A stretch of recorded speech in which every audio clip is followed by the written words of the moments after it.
You know, people say evolution is not a bad philosophy, but at the same time, it was Hitler's religion during the Third Reich in Germany. Hi, my name is Eric. In this next seminar, Dr. Hovind exposes some of the terrible things that have been done in the name of evolution. Because dictators throughout time have used the evolutionary ideas to support their brutal tactics.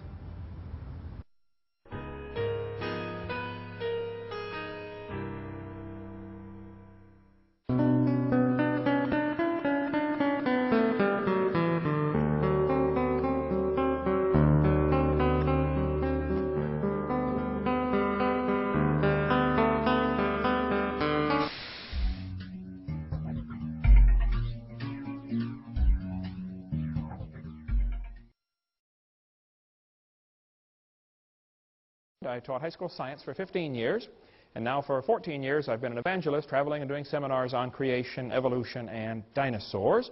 And tonight we're going to share with you some of the dangers of this evolution theory. I don't leave my gorgeous wife and travel every week of the year because I like being gone. Folks, evolution is not just a dumb idea, it's a very dangerous philosophy. I've only got 3 things I want to cover, but it's probably going to take several nights to do that. First of all, I want to tell you what on earth is happening.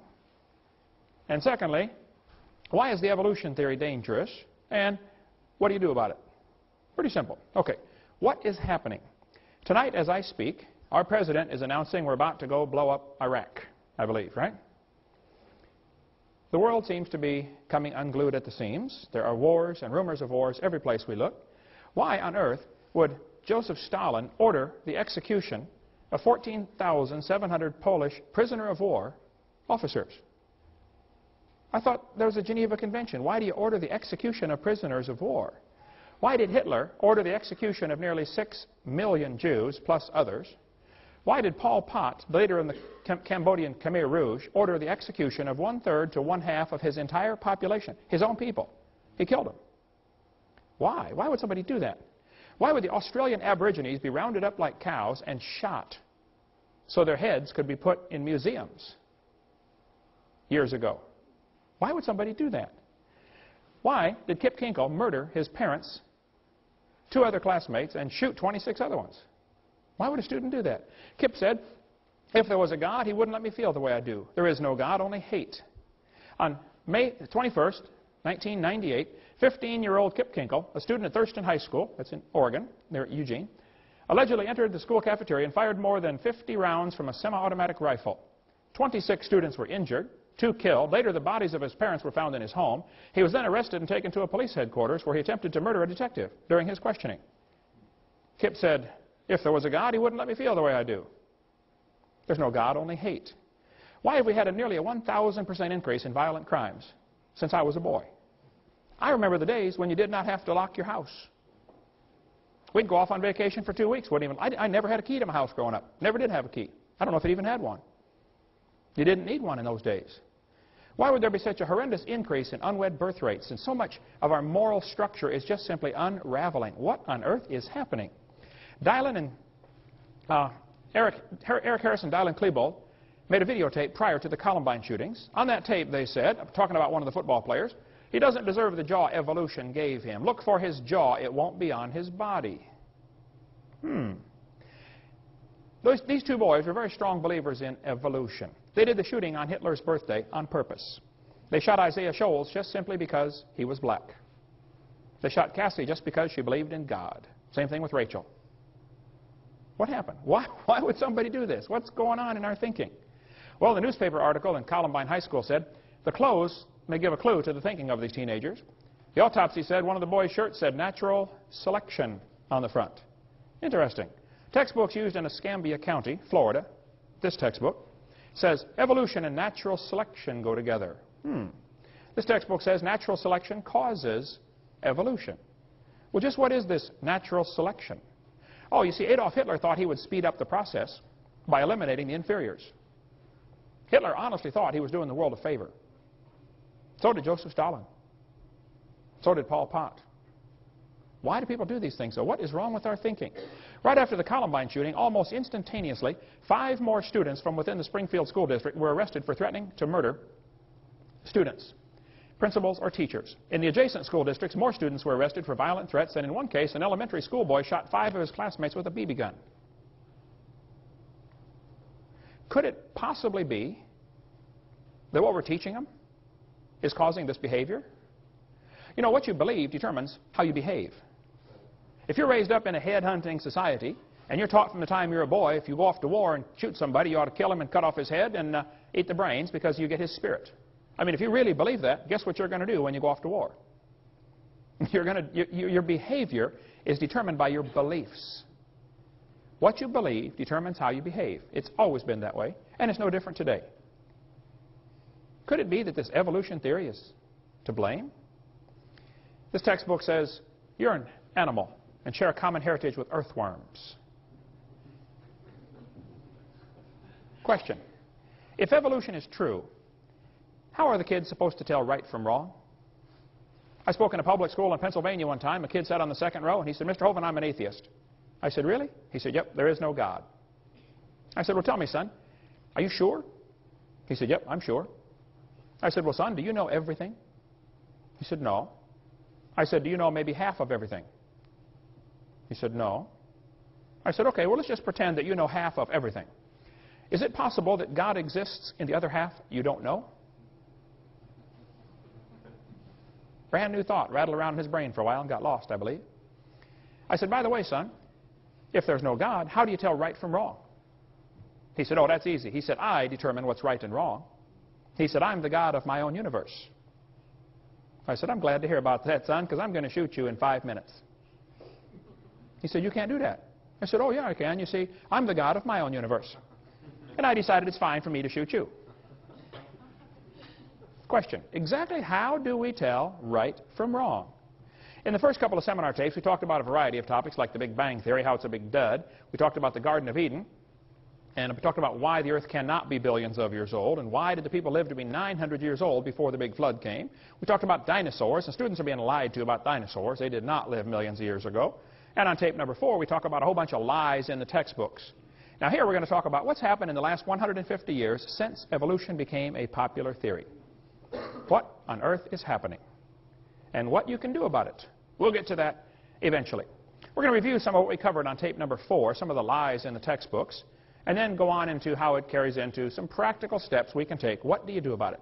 We covered in the last sessions how that James Hutton wrote a book in 1795, and he said the earth is millions of years old. Now, during the late 1700s, most folks believed the Bible, and most folks thought the earth was about 6,000 years old, because if you add up the dates in the Bible, you're going to get about 6,000, 4,000 BC, not millions. So James Hutton came along and caused people to doubt the earth was 6,000 years old.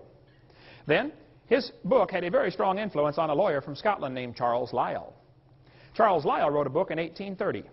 And in his book, he developed what we call today the geologic column. Cenozoic, Mesozoic, Paleozoic, and maybe you saw the movie Jurassic Park, named after the Jurassic layer. This whole thing was made up by Charles Lyell in 1830. And the geologic column does not exist any place in the world, except in the textbooks. It's pure imagination. It doesn't exist. But all of evolution theory is based on that dumb geologic column, made up in 1830. This fellow said, I myself have little doubt that in England it was the long-age uniformitarian geology and the theory of evolution that changed us from a Christian to a pagan nation. He's right about that. And England is a pagan nation. And folks, I don't know if America ever was a Christian country or not, but it's not now. That's right. We are a pagan nation also. What has happened?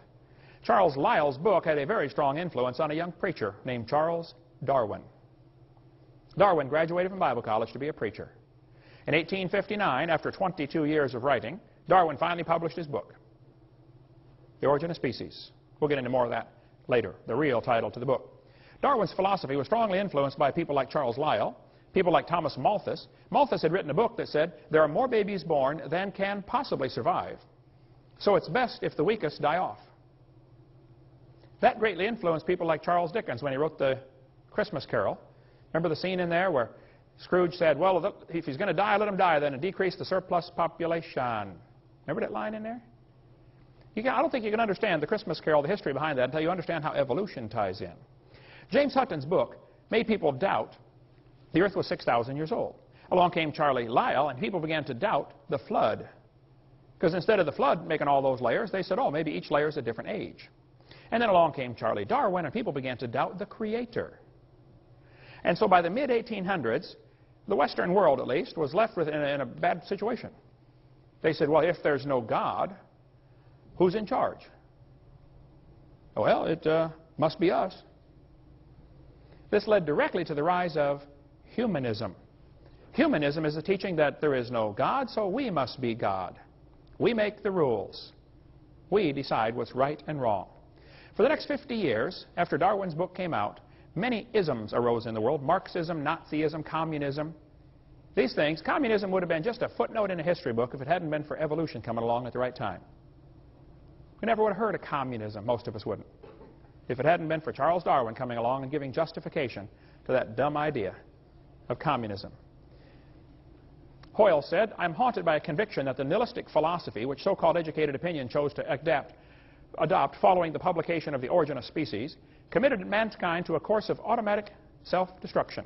A doomsday was then set ticking. I agree, Fred. Once you start believing there's no God and we're in charge, then we're in trouble. There was a Russian atheist astronomer came to America one time, and he spoke at one of the universities, and he said, now, folks, either there is a God or there isn't. I thought, boy, this guy's brilliant. But then he said, both possibilities are frightening. I thought, wow, that is brilliant. You see, if there is a God, we better find out who he is and find out what he wants and do what he says. Amen. If there is no God, we're in trouble. Because we're hurtling through space at 66,000 miles an hour and nobody's in charge. Pretty scary thought. Charles Darwin said, often a cold shudder has run through me as I have asked myself whether I may have devoted myself to a fantasy.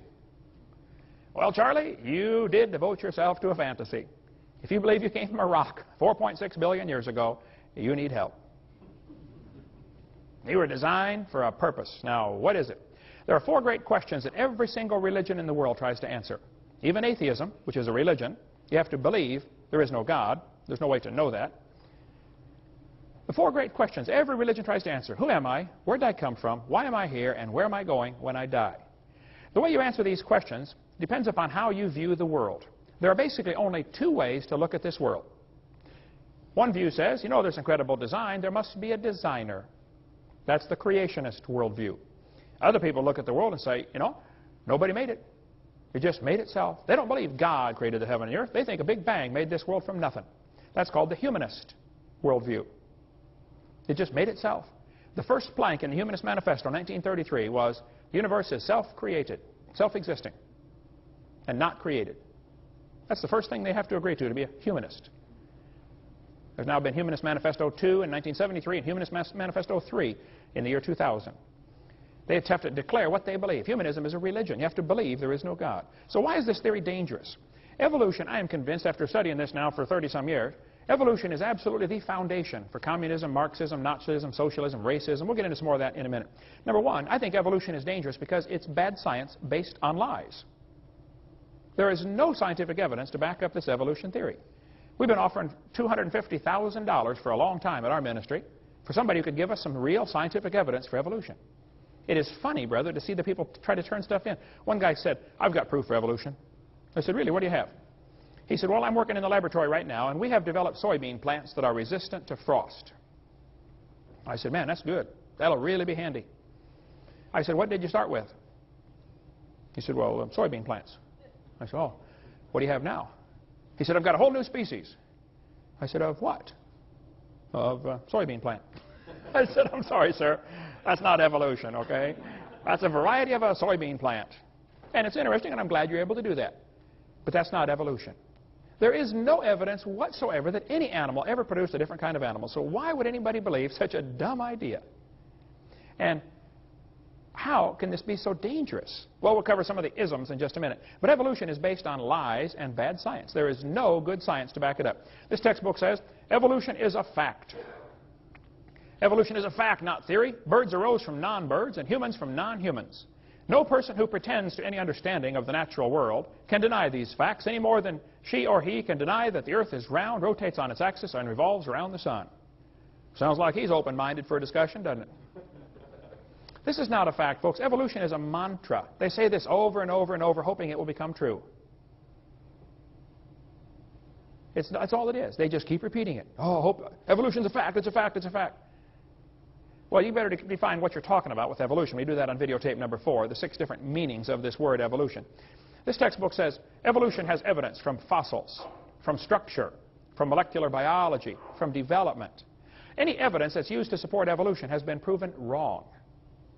Now, I said many times, I'm not trying to get evolution out of the schools. I just want the lies out of the textbooks.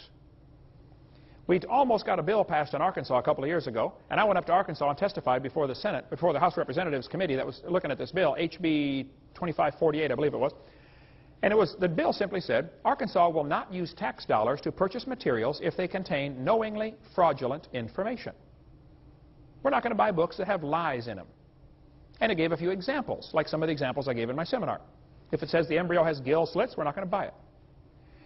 I stood up and testified for 45 minutes before this committee. After I got done, the ACLU lady, woman I mean, she got up and she said, folks, this is obviously an anti-evolution bill. One of the representatives said, ma'am, evolution is not mentioned in this bill.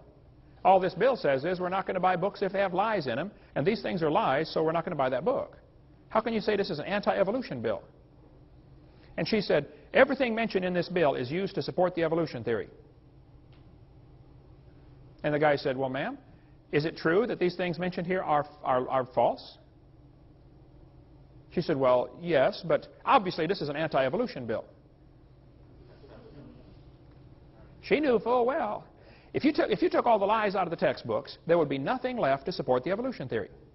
I was in a debate one time at University of West Florida, and the professor got up and he said, now, Mr. Hovind, you're claiming all these things are lies, and you're right. All these things have been proven wrong, but, he said, I got a question for you. You told us we got to take all this stuff out of the book. What are you going to replace it with? I said, folks, what he's trying to not say is, we want the kids to believe in evolution. We have to give them some evidence, and all we have are these lies, and you want to take these out of the book, so you better find some more evidence for my theory.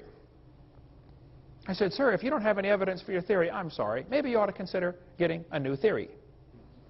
I could suggest one for you, if you'd like. He did not like. He don't want to hear about it, okay? All they have to support their theory are things that have been proven wrong many, many years ago. Here's some of the lies we covered in the first how many hours of this seminar so far. I'll just review them very, very quickly. The Colorado River was not formed slowly. Or the Grand Canyon did not slowly form by the Colorado River running through it. Okay? The geologic column does not portray Earth's history. It does not even exist anywhere in the world.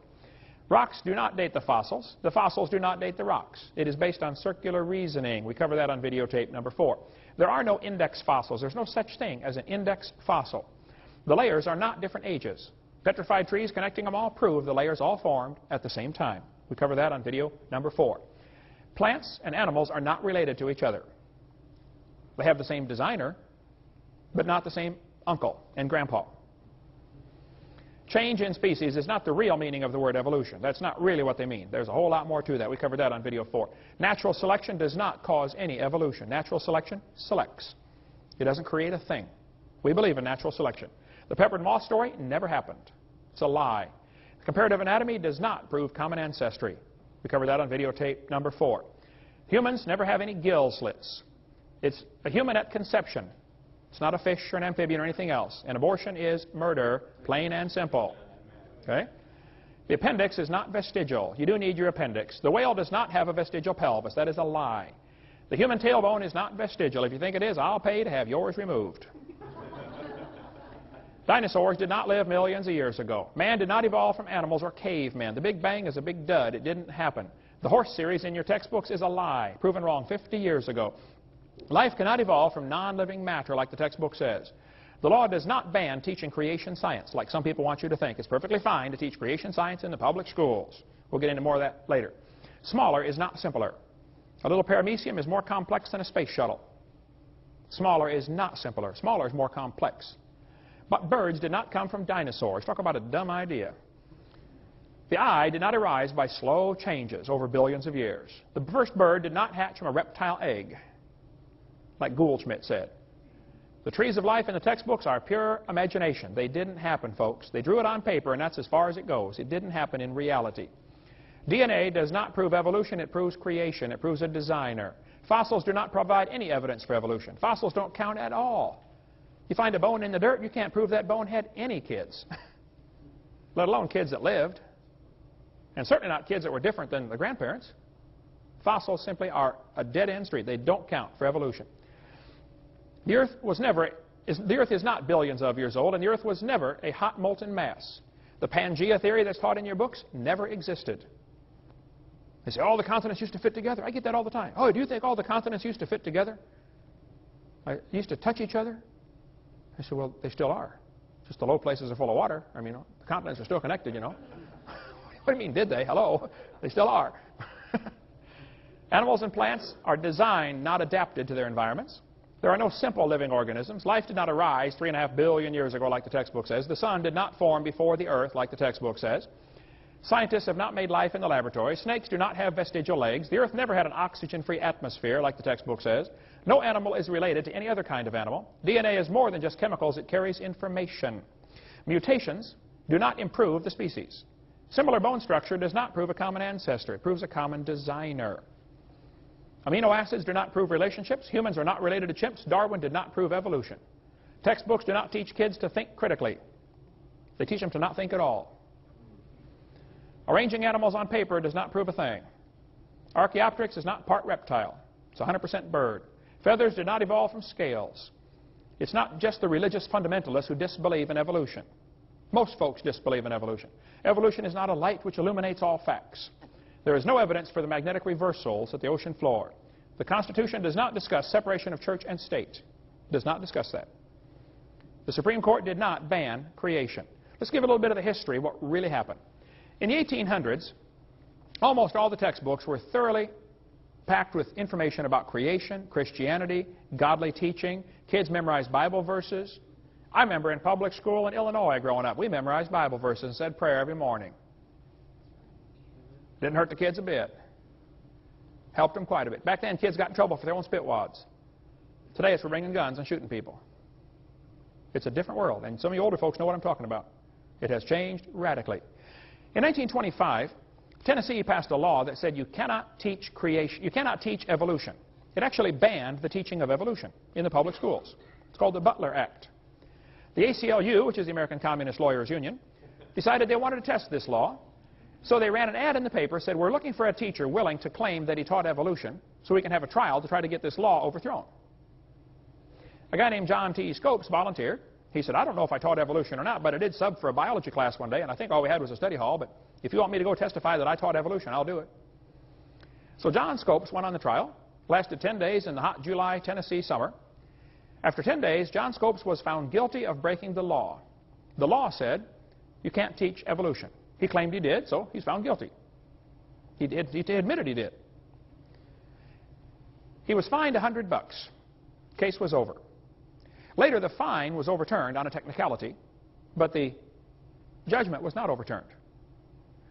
The evolutionists lost the Scopes monkey trial. If you want to read the entire story about what really happened, you can see it right here in this book, The Scopes Monkey Trial, the world's most famous court trial. And by the way, if there's a movie circulating around your school called Inherit the Wind, you better be real careful about that. That's a dangerous movie. That does everything they can. It twists everything about the trial to make the Christians look dumb. You want to read word for word every word that was spoken there? Here it is right here, the court transcript verbatim. You can get it from Bryan College in Dayton, Tennessee. The Dayton courthouse is still there with a big museum where you can go out through and see where it actually happened. If you go north of Chattanooga about, 70 or 80 miles, you can get to Dayton, Tennessee. Been through there a bunch of times. There's a good a good book expose about the Inherit the Wind movie that circulates around. And just about every year, this is shown in public schools here in Pensacola, where they try to teach the kids the Christians were dumb and they lost the trial. They changed all sorts of things about that. And you ought to be up in arms over that being shown to your kids. You can sign a statement saying, I don't want my child shown the movie Inherit the Wind. Have it notarized and take it into the school. They won't show your kid. You say it's against my religious convictions to lie to my kids, and that movie's a lie. Okay? But I guarantee it'll be shown this year and next year and the next year. I saw it about 4 times growing up before I realized what a lie it was. You want to get the material from Bryan College, there's their phone number, or from George Serrell, who has an excellent article about the Inherit the Wind, what really happened in the book the real trial compared to the Inherit the Wind movie, which is just baloney. Or you might want to get the book Ride to Glory. You can get it through our ministry. I don't read novels much, but this one is incredible. This guy said, what if the Scopes trial was redone now, in the 21st century, at a modern university? Whew. Brother, I couldn't put it down. I mean, I read a lot of books, but this one, I never should have started it, man. I couldn't. I didn't sleep for 4 days trying to finish that. I wasn't quite that bad. But, in 1968, the last law banning evolution was overturned. Now keep in mind, there were many laws against teaching evolution until 1968. There's never been a law against teaching creation. The laws banned evolution. In 1980, the state of Arkansas passed a law and said, we want balanced treatment. If the teacher teaches evolution, they must also teach creation. Give it balanced treatment. The court in Arkansas, 8th Circuit Court, I believe, struck that down and said, no, this law is unconstitutional. They didn't say you couldn't teach creation. They just said you can't demand equal time. And the atheists started going around saying, see, you can't teach creation. That's not what the law said. It's not what the court said. They never said you can't teach creation. They just said you can't require that the teachers teach creation. If we passed a law in Florida that said the teachers are required to breathe, I bet that law would be struck down. Because, I mean, you probably ought to breathe, but they can't require that you breathe. Right? And that's what happened with the Arkansas law. Then Louisiana passed a law requiring teachers to teach creation if they taught evolution. Again, balanced treatment. Supreme Court struck this one. It went all the way to Supreme Court. Supreme Court struck it down. After the 1987 ruling by the Supreme Court, Stephen Jay Gould, who hated creationists and had a set of my tapes on his shelf. I went up and visited his office. His secretary was there. She said, yeah, he's got your tapes right here, Mr. Hovind. I never did get to meet him. He died a few years ago. He knows better now. He's no longer an evolutionist. But Stephen Gould said after the verdict, he said, no statute exists in any state to bar instruction in creation science. It could be taught before and it can be taught now. They never said you can't teach creation. The court said you can't require it. That's all. And don't let anybody tell you different. That's what the law, that's where it stands right now. Michael Zimmerman said, and he's an evolutionist, he said the Supreme Court ruling did not in any way outlaw the teaching of creation science in public schools. Quite simply, it ruled that in the form taken by the Louisiana law, it's unconstitutional to demand equal time for this subject. Creation science can still be brought into science classrooms if and when teachers and administrators feel it is appropriate. Numerous surveys have shown that teachers and administrators favor just this route. And in fact, creation science is being taught in science courses throughout the country. Eugenia Scott is the president of the National Center for Science Education. Boy, what a lousy name. They're not in favor of science. They're in favor of defending evolution is all. She said, the Supreme Court decision says only that the Louisiana law violates the constitutional separation of church and state. It does not say that no one can teach scientific creationism, and unfortunately, many individual teachers do. Some school districts even require equal time for creation and evolution. Here's the web page, the head of the front home page on the National Center for Science Education. Welcome to the home page of NCSE, a non-profit, tax-exempt membership organization working to defend the teaching of evolution against sectarian attack. We are a nationally recognized clearinghouse for information and advice to keep evolution in the science classroom and scientific creationism out. That's why they exist. I spoke in Berkeley last November, Berkeley, California. That's where these guys are located. I went and visited the National Center for Science Education. It's a little bitty storefront building. They had, I think, 4 or 5 employees, all crammed in this little building. I thought, this is the National Center for Science Education. Property's expensive in Berkeley, I understand, Good place for them. I went in there. They didn't know who I was. I didn't tell them my name. I went in there. Hey, what kind of information do you guys hear? I used to be a science teacher. And they began giving me pamphlets and articles and stuff, Finally, one of the guys said, your voice sounds familiar. What's your name? I said, Kent Hovind. He said, I thought so. They taped a piece of paper on the floor that says Kent Hovind stood here. And I understand they won't walk on it. They walk around it. One of the guys came to all 10 hours that I lectured at Berkeley and asked me question after question after question. Look, these folks are not the enemy. Now, they do work for him, but they're not the enemy, okay? Satan is the enemy. They're just blinded, that's all. They're willingly ignorant, like the Bible says. But even the National Center for Science Education knows it's okay to teach creation if you want. William Provine said, teachers and school boards in public schools are already free under the Constitution of the United States to teach about supernatural origins if they wish in their science classes. Laws can be passed in most countries of the world requiring discussion of supernatural origins in science classes and still satisfy national legal requirements. And I have a suggestion for evolutionists. Include discussions of supernatural origins in your classes and promote discussion of them in public and other schools. Come off your high horse about having only evolution taught in science classes. The exclusionism you promote is painfully self-serving and smacks of elitism. Why are you afraid of confronting the supernatural creationism believed by the majority of persons in the U.S. and perhaps the worldwide? Good question. Why are they so afraid of this topic? I speak in public schools all the time. I'm telling you, some schools, though I can't get into, they are just absolutely afraid of having a creationist come in. There's no reason to fear. The fact is, most folks don't believe in evolution anyway. The fact is, there's no law saying you can't teach creation. Just go ahead. You don't know. It is against the law for the public school teacher to use tax dollars to try to convert the kids to be a Buddhist or Catholic or Baptist or something else. That is against the law. But it's not against the law to discuss creation. Provine said, shouldn't students be encouraged to express their beliefs about origins in a class discussing origins? If you're discussing origins, then let's discuss origins. But see, in the mind of the evolutionist, your answer must be naturalistic. Suppose I said, I want you to explain how computers came to be, but you cannot use man as your answer. I want a naturalistic explanation of how computers came to be. Well, you're dead in the water right up front because of the definitions I gave. And the evolutionist says we have to explain how the world got here, but we can't use supernatural as an explanation. Well, duh.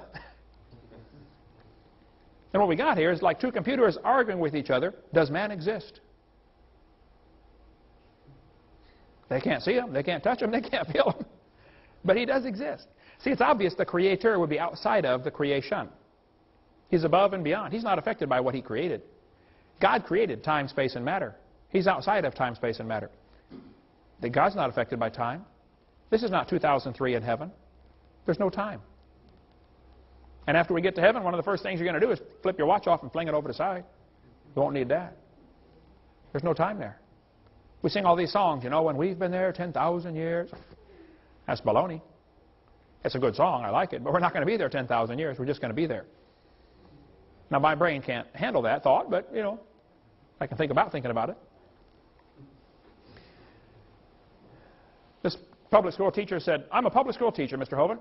I went to a conference today, and we were all given a new science textbook to use in the conference. It's called Sciences by Triffle and Hazen and John Wiley and Sons. On page 611, it said this: to what extent do you think that parents should have the right to decide which scientific theories and ideas are presented in schools? To what extent do you think parents ought to have the right to demand that opposing religious views be taught as well? Should the views of creationism, which are primarily based on one particular type of Christianity, be given special consideration? It's getting more difficult to say the truth all the time. The teachers now are being trained in sessions to how to handle creationists. I know this. They work very hard to make you feel like you are the only one complaining. When I went to meet the lady in charge of the science curriculum here in Pensacola, Florida, when I first moved to town, I've been complaining about some of the lies in the textbooks and the science curriculum. And she said to me, Mr. Hovind, you are the only person in the county complaining about this. I thought, there's what, 128 Baptist churches in this town, plus all the other flavors? I mean, what's everybody doing? Aren't we supposed to be the salt of the earth? Man, salt irritates. Go irritate somebody. That's our job. Teachers can teach creation science in the classroom if they want. There's never been a law against it. Not only can you teach creation science in the public schools, you can teach it right out of the Bible. There's no law against reading your Bible in public school or bringing your Bible to public school. Or you can teach or devote a class to religion, and you can have the textbook be the Bible. We know the effects what happened in '63 when the Bible was taken out and evolution was put in the schools, but we got deceived by the ACLU. In 1963, the Supreme Court banned the use of the Bible to get kids saved, which is not good, obviously, but it's a lot better than what the ACLU led us to believe. They did not throw the Bible out. We have thrown the Bible out because we have allowed ourselves to be deceived by the ACLU. You might want to get the website BibleInSchools.net and get the information by Elizabeth Rittenauer. She helps people start Bible classes in their public school. Preacher, I'd like to go every day and teach a Bible class to the public school kids at Tate or Escambia High. Wouldn't it be awesome? You can do it. She knows how to cut through all the red tape and get it done. ACLU. Well, we can talk a long time about that. Call BibleInSchools.net, get a hold of Elizabeth, or get the book from us, Teaching Creation Science in Public Schools. And, you know, it's certainly fine to do that, and many schools do. States can require teachers to discuss evolution. They can do that. They set the state standards. The state school board or the legislature will rule and say, this is what we want the kids to know by 3rd grade or by 5th grade or by 7th grade. They have state standards. And they sometimes include evolution. The kid must know about evolution by 8th grade. Now the problem is, the atheists are really good at packing that committee. That way you only have to have 5 or 6 atheists in the whole state, and you can control what all the kids are learning. And then the Christians wait till the books are chosen to meet the standards and get in the classroom, and then we complain about the books in the classroom. You're about 3 years too late. State standards are going to be selected for Florida textbooks in the next 2 months. This is the time. It'll affect the books that they buy in '94, September '94. Now is the time to do something.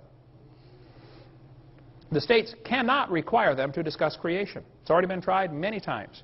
And I've seen so many people waste enormous time and money on an effort trying to force creation into the schools. I'm telling you, you're wasting your time. It's not going to happen. And the atheists love it when a campaign gets started and say, we're going to make the schools teach creation. They love that. They just let you spend all your money and waste all your time and then defeat you in the last 5 seconds. You're not going to go anywhere. The teachers may discuss creation if they like in their class. They've always been allowed to do that. You might want to get a hold of the website textbookreviews.org. Mel Gabler. They, for 40-some years, have been doing research on public school textbooks and what's being taught. Mel said, the courts allow states to require discussing scientific weaknesses in evolution theory, but not requiring discussing evidence for creation. You can't make the teacher talk about creation, but you can require them to talk about the weaknesses in the evolution theory. That's a start. In the landmark decision back in 1963, the court held, it certainly may be said that the Bible is worthy of study for its literary and historic qualities. Nothing we have said here indicates that such study of the Bible or religion, when presented objectively as part of a secular program of education, may be effected consistently with the First Amendment. Supreme Court said, the Bible may constitutionally be used in an appropriate study of history, civilization, ethics, comparative religion, or the like. Eighth Circuit Court ruled and said, permitting public school observances which include religious elements promotes the secular cause of advancing the students' knowledge and appreciation of the role our religious heritage played in the social, cultural, and historical development of civilization. Teachers already possess the flexibility to present a variety of scientific theories about the origins of mankind and are free to teach any and all facets of this subject, 1987 Supreme Court. The court further ruled, teaching a variety of scientific theories about the origins of mankind to school children might be done with a clear secular intent of enhancing the effectiveness of science instruction. California State School Board said, discussions of any scientific fact, hypothesis, or theory related to the origins of the universe, the earth, and of life, the how, are appropriate to the science curriculum. They're telling their teachers, if you want to talk about creation, do it. Can't be more clear than that. If you want to keep up on the latest of what's happening in education, you might want to watch the video Crisis in the Classroom from Eagle Forum, Phyllis Schlafly's organization. Now, I would disagree with Phyllis on several philosophical things, but I think she's got done a great job with this video here on what's happening. So what do people say? What about the separation of church and state? Doesn't the Constitution say that? There's no such phrase mentioned in the Constitution. That phrase is found mentioned in a letter that Thomas Jefferson wrote to the Baptist Association in Danbury, Connecticut. The Constitution does not talk about separation of church and state. That's a lie. Jefferson said, the First Amendment has erected a wall of separation between church and state. That's from his letter, not from the Constitution. By the way, this wall is a one-dimensional wall. It keeps the government from running the church, but makes sure the church Christian principles will always stay in government. Go see David Barton's excellent website, wallbuilders.com. If you want to get more on how all the Founding Fathers believed the church had to influence government or government would go corrupt. All right, it's happened. What's happened over the years, several different people have taken upon themselves to survey the textbooks and see how much evolution is in this book. These guys did a survey of all the biology books used in 1991, and they found out the one used by Merrill, called Biology and Everyday Experience, only had 2.9% of the text devoted to evolution. It really wasn't talked about much. However, HBJ had 15.6%. They really crammed evolution down the throat of those kids. I've seen books today that have nearly 30%. Well, if I was on the committee to select textbooks this year, I would pick the least poisonous book I could find. And then I would write to the publishers of the other ones and say, hey, folks, we did not pick your book this year because, and spell out your reasons. And then I would write to the one I did pick and say, hey, fellas, we did pick your book this year because you got the least amount of evolution. However, we would like that out also. And we want to warn you, if we find another one next time that has less, we're going to buy them. You see, folks, there's only one language these textbook publishers speak. The only language they speak is money. Now, if you were the CEO at HBJ, Harcourt Brace Jovanovich, and you got letters from all over the country from people saying, hey, we did not buy your book this year because guess what you're going to do next year? Only language they speak, brother. If you want to get an excellent book on some of the lies in the textbooks to see what you ought to be watching for, get this one here by Jonathan Wells, excellent book on icons of evolution. Or you may want to get the book by the Gablers. They've spent 40 years discussing lies in the textbooks and what you can do about it. Excellent ministry in Longview, Texas. Go to textbookreviews.org or to crsc.org. They've got a newer review of the more modern textbooks. Mel wrote me a letter, said, Dr. Hovind, thank you for using our book. What are they teaching our children? You'll be interested to know that in the 39 years of work, we've never seen publishers so sensitive or schools so receptive to our textbook reviews and ranking. We're pleased to recommend Harcourt Scott Forsman Elementary Science. They are much less dogmatic on evolution than the others we reviewed. Mel says the publishers are scared to death of their letters of recommendation because they know the sales of those that aren't recommended plummet in the States. But here's what happens.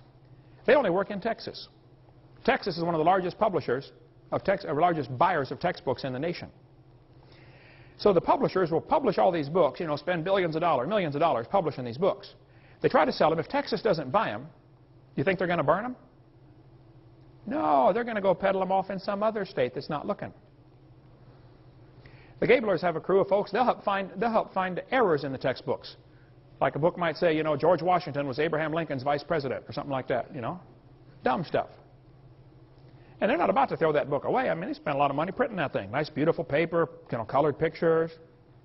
They're going to find some state that's not looking. So if you're in some state other than Texas, you better really be on the lookout. Get a hold of the Gablers, and they'll tell you which ones to watch for. And they work on a donation basis, and don't be a tightwad with them. Send them $50 and say, here, send me your letters of recommendation. Adolf Hitler said, let me control the textbooks, I'll control the state. What's in these books anyway? And what can I do to fix this problem? Well, this chart shows how the atheists have rated the different states in America and how well they teach evolution. They think here in Florida we're doing a lousy job of teaching evolution. Yay. They think the folks in Minnesota, where I was yesterday morning, are doing a wonderful job teaching evolution. You ought to be ashamed of yourself in Minnesota. Get that junk out of your textbooks, okay? You can get creation materials and put them in your library. Bert Wagner, up in Iowa, knows how to cut through all the red tape and get this done. Get a hold of Bert and say, well, how do I get public schools to accept creation books? One guy wrote me a letter and said, Dr. Hovind, your video series was bought for our local high school, Waverly High, in Ohio. When I went to check out video number 5, I found someone had hidden the box of seminars and debates unopened and underneath the desk by a back wall. I was told by the librarian that she was told not to put them out for the students to find. My 18-year-old daughter witnessed this. We were very upset, but I was told it was proof that the enemy was trying to avoid and hide the truth. My daughter has since graduated and don't know if those tapes are available to students or not. So if you do donate something, be sure to check and make sure it is, kept on the shelf. I went to one big university one time, and I spent probably an hour going through their computer search system, looking for how many books they had on evolution. It was like 18 or 1900 books about evolution. And then I searched to see how many books they had about creation. This is a big university library. Not one book. I searched every author that I know, and I know most of them. I went to the librarian and I said, I noticed you got 1,800 books on evolution, but you don't have any books on creation. Why is that? She said, there is too a good book in here on creation. She said, I put it in here myself. It's from my church, the Watchtower Society. Oh, brother, we got one Jehovah's Witness book in here and 1,800 teaching evolution. And then they brag about being a liberal university and giving the kids a liberal education. You're lying. A liberal education is when you look at all sides. Let's just discuss all sides and then decide where the truth lies. They don't want to compare evolution with creation because evolution looks stupid next to the truth. There's some practical things we can do, folks, to fix this. Number one, you can demand that the schools cut out the pages with false information. You don't have to get creation in the schools, and you don't have to get evolution out. Just simply get the lies out. You can tell them you want them to glue the pages together, or you can at least put a warning sticker on the front cover saying, kids, the information on page 97 is not correct. Or, list the pages. I volunteered many times, and I'll do it again. If you will send me your textbook, I will check the pages that need to be torn out. I'll make a tape recording while I'm traveling someplace, and I'll hand you the tape. And it'll say, the information on page 84 is wrong, tear that page out, and, page 217 is wrong. And I'll list the pages. And if you tore the pages out of the book, it won't cost the school 1 penny. I'll show you. So simple. Because the first objection they're going to say is, oh, this would cost the schools a lot of money. It won't cost them a penny. How many of you would volunteer to tear the pages out of the books and bring your own scissors? Let me see. There you go. So when you go to your school board, hand them a list of 500 names and say, these people are willing. When would you like it done? Won't cost a thing. Look, the book is not sacred. It's made out of paper, If you bought it, the county bought it, it belongs to the school. If you want to tear a page out, that's perfectly fine. I was in a debate with a professor at university. I was just speaking at UWF here a year or so ago, and I mentioned tear the page out of the book, and this one professor said, I don't think we should deface textbooks. I said, well, sir, if you were teaching math, and you came across a book that said, 2 plus 2 is 5, what would you do? He said, I would tell the students to mark out the wrong answer and write in the right answer. I said, oh, you would deface a textbook? I said, now, sir, if you were teaching biology and you found a book that said the embryo has gills and that's proven wrong in 1874, what are you going to do? He said, well, nothing. I said, you wouldn't correct it? He said, no. I said, well, then you, sir, are a hypocrite. And you got no business using tax dollars to lie to these kids. You ought to get a different job changing tires or picking peaches and work for a living for a change. Guys like that burn me up, brother. Like a leech, sucking on somebody else's blood that they built, Number 4, you can give the kids my little brainwashed book. There are different people around the country that buy these by the thousand and give them out to people in their schools. One guy from Santa Rosa County bought 3,000 of these books several years ago, gave them to all the kids in the county. They're going to have a hard time teaching evolution for a while over there. Buy some books, or go to your school board and say, would you please vote to purchase this book to go along with our biology book so the kids can see the lies in their books? If the school board buys them, great. If you get them, more than 10, you get them for $1 a piece. If the school board says, no, we don't want those books in school, then you run a full-page ad in your paper, stop by the following address and pick up the book the school board banned. Now the kids will get it and read it. Yeah. Florida has a law. They've changed the number now. It used to be 233.09E, I believe, but they changed it so people couldn't find it, I guess. It's now Florida Statute 1006.35, accuracy of instructional materials. State of Florida legislature can vote to recall books if they're not accurate. They can write letters to the publishers and demand that they change the books.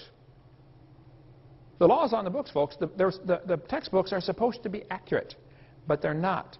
They contain 50-some lies in every textbook I've seen. Get the pages out. Texas has a law requiring textbooks to be accurate. Wisconsin has a law requiring textbooks to be accurate. Alabama has a law that says textbooks shall be adequate and current. Well, if they're still teaching the baby has gill slits, they're not current. They're 128 years behind the times. Alabama used to have a sticker. They modified it now, watered it down some. But the sticker used to say, this textbook discusses evolution, a controversial theory. And students need to learn there's a difference between microevolution, which is a fact, and macroevolution, which is not a fact.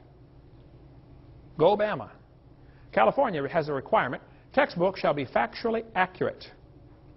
Many states have this requirement, but they're just simply not enforcing it. Did you know the publishers will publish a special book just for our state? If the committee got together and said, look, Glencoe, we like your book, however, we want you to take out chapter 3. Or take out the following pages. Do you know how much money is spent just in one school district on textbooks? A publisher would be foolish not to turn down a contract for $750,000. They'll publish a special book. They do it all the time for different states. Get on that committee and do something about it. You can also, parents, be aware that your kids can be exempted from anything you don't want them taught. If you don't want your kids taught evolution, you sign a little paper that says, I do not want my student taught evolution. It's against my religious convictions. Have it notarized, signed, and give it to the school principal, the teacher, superintendent. And if they do teach your kid evolution, or if they say, oh, you've got to stay in class, then you can simply say, do you discriminate against people because of their religion? Ooh, that'll get their attention. Here are some pitfalls you got to watch for in your school. I've seen this so many times. If the school is going to have a good program, some left-wing liberal will make sure that it's an opt-in program. In other words, you have to get parents' permission to go to the program. This happens all the time when I speak in schools. The kids have to come back with a note and saying it's okay for me to go to Hovind's program.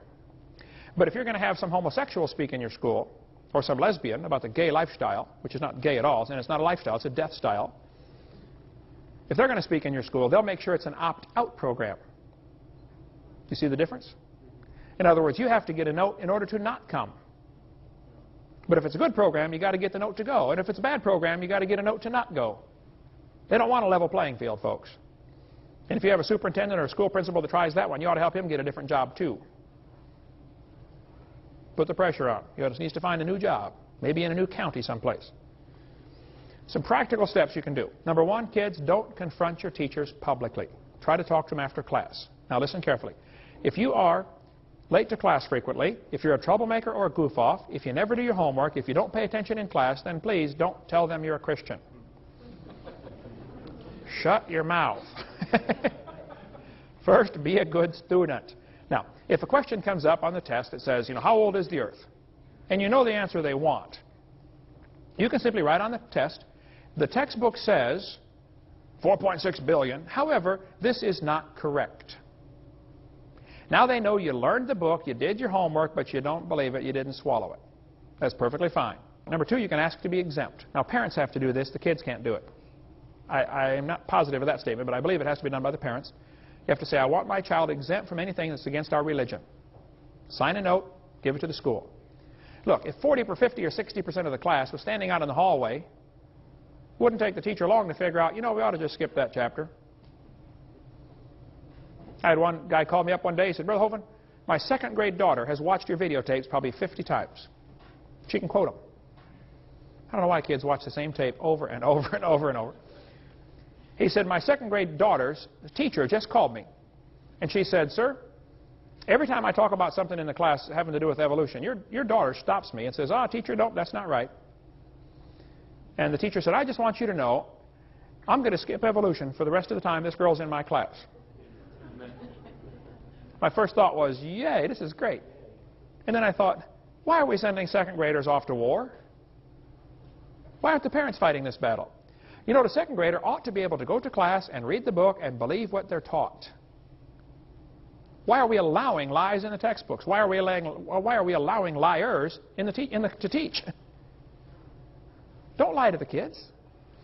You can contact Joe Baker. He helps folks set up meetings on getting kids in their school fired up on to do something in their local school. Joe had me come speak at his high school in Pennsylvania. They had an auditorium, seats about 1,000 people. They had 1,500 people come. The principal was pulling his hair out, nervous as a cat, thinking the fire marshal's going to come, arrest me and throw me in jail, They turned away like 300 people at the door, said, no, you can't get in. And I spoke for over 2 hours at that public high school in Pennsylvania. Joe Baker arranged the whole thing, and he's been on fire for God ever since. Get a hold of him and say, what can I do in my school? If you're a public school student and you want to do something, Joe can help you get going. Some practical steps. You can give your teachers a video to watch at home. You can pray for them. Teaching is a tough job. My brother's in his 34th year. He said, Kent, it's not fun anymore. I can't wait to quit teaching. I'm sick of this. Teaching public school up in Illinois. My mom retired from teaching public school. You can invite your teachers to a creation seminar. You can have them call me with any questions. You can ask my secretary, Martha, sitting right there. I take questions all day long and half the night. I'll be glad to help. You can ask them to have a creation speaker speak in your public school. I've got a list of about 8 pages of names of other people that speak on creation. We'll be glad to get somebody to you as quick as we can. Some of you could run for school board. You could influence the textbook selection committee. You could pass or enforce the laws requiring books to be accurate. The Bible says the fear of man bringeth a snare. And we got a bunch of Christians that are scared to do anything for fear somebody might not like them. Duh. We're supposed to be Christians, They didn't like the disciples very well, or Jesus himself, did they? Our job is to do what's right. Leave the results up to him. Okay. You can try to convert the teachers or the students. You could write letters to the editor. That's what got my whole ministry started, brother. You and I were working together at the factory at M&A. Article came out in the newspaper that said dinosaur bones are found from 80 million years ago. And I wrote my first ever letter to the editor. I'd never written to the editor before. I said, these dinosaur bones were from the flood of Noah, 4,400 years ago. Well, man, you would have thought I shot the sacred cow. For the next 6 or 8 months here in Pensacola, I got called every name you can imagine in the paper. And I wrote letters back and forth, and other people wrote letters. And finally, the university asked me to come do a debate, and a couple churches asked me to come speak, and now it's 14 years later, and I've got 30 people on my staff, and get, what, 20 calls a week, Martha, asking me to come? 55? It's crazy. There's a war going on. Get in. Amen. Find something to do. You can donate some creation books to your public library or public school library. We get calls and letters just about every week from somebody getting saved because they watched a video or read a book that they checked out of their public library. One of our videos. Donate some. You could educate others to use creation as a means of evangelism. Here's what the ACLU will do, though. They will threaten a lawsuit if somebody tries to teach creation. Now, they know they would lose, but it doesn't matter. The fact that it's going to be a lawsuit is going to be costly for the school. So the ACLU, knowing they'll lose, threatens to sue, and sometimes even sues, knowing the school will back down for fear of not having enough money to defend themselves. They're winning by default. They claim teachers can only teach what is in state-approved curriculum. Well, that's a lie. The curriculum really starts when the classroom door closes. Every teacher knows that. And every teacher discusses things in their class that are not in the textbook. Come on, you can't teach otherwise. They claim teachers cannot correct the curriculum. That's a lie. They do it all the time. I taught math and science for years. I was always making corrections in the math book. And they mislead people into thinking that evolution is a sacred part of science that's never to be questioned. They use peer pressure or ridicule to silence those who oppose lies in the textbooks. Now, if you're going to do something, you be prepared for opposition from the enemy. Satan protects his evolution theory with a vengeance. This is the foundation for all sorts of things. Roger DeHart, science teacher at Burlington Edson High School in Seattle, was told he could not inform students of errors in the textbooks just simply by passing out current science journals. If there's a current science journal that said this is wrong, he couldn't tell his students because in the book it said it was right. Some of these lies have been proven wrong 100 years ago. Kevin Haley, biology teacher at Oregon Community College, lost his job simply for exposing errors in the textbooks. Baylor University, formerly Christian University, fired William Dembski just because he advocated intelligent design. He said there must be a designer. Forrest Mims was a science writer for 20 years. He published in National Geographic, Science Digest, American Journal of Physics, 60 magazines and newspapers. He was denied a job as science writer, or a writer for Scientific American, simply because he was a creationist. Rod LeVake in Faribault, Minnesota, was reassigned because he doubted Darwin's theory. They said, we don't want you teaching evolution. We don't want you teaching biology if you doubt Darwin's theory. Dan Clark in Lafayette, Indiana, he quit because he was reprimanded for teaching an evolution alternative. The superintendent, Mr. Ed Eller, told him not to introduce creationism to this class. Well, Mr. Ed Eller, you need to get a different job. Our grass needs mowed once in a while. Come on down, we might put you to work if you're a hard worker, okay? He said, I'm quitting. I'm not going to take this. There's all kinds of articles here. Dean Kenyon was a tenured professor in San Francisco at the university. He'd been teaching for years. He wrote books about evolution, how wonderful evolution was. He was the poster boy of the evolutionist. And then one day he got converted. And they fired him. But he said, hey, I got 20 years. You can't fire me. Oh, okay. They put him in as a lab assistant, you know, washing test tubes. Had to go through a whole big lawsuit just to get his job back, simply because he doubted Darwin's theory. So don't think it's going to be an easy road. There's some things you can do. Cut the pages out. Get something done in your area. There's all kinds of practical steps. You can watch our video 4 for other stuff like that. All right. Why is this theory dangerous? It's dangerous because it's bad science backed up by lies. Number 2, it brings forth bad fruit. All the effects of evolution that I know of are evil and wicked. We teach the kids they're an animal. We teach them there's no moral standard, there's no absolute. What do you expect? This theory has led directly to the rise of communism, humanism, Marxism, Nazism, socialism, and the coming New World Order. the dangers of this evolution theory. Folks, it's not just dumb, it's dangerous. You're going to be shocked to see how many people have died because of this theory. Why did we fight the Vietnam War? Why did we fight World War II? Why was World War I fought? Why are we fighting against communism? How many people did Hitler kill? How many did Stalin kill? We'll cover all that tomorrow night.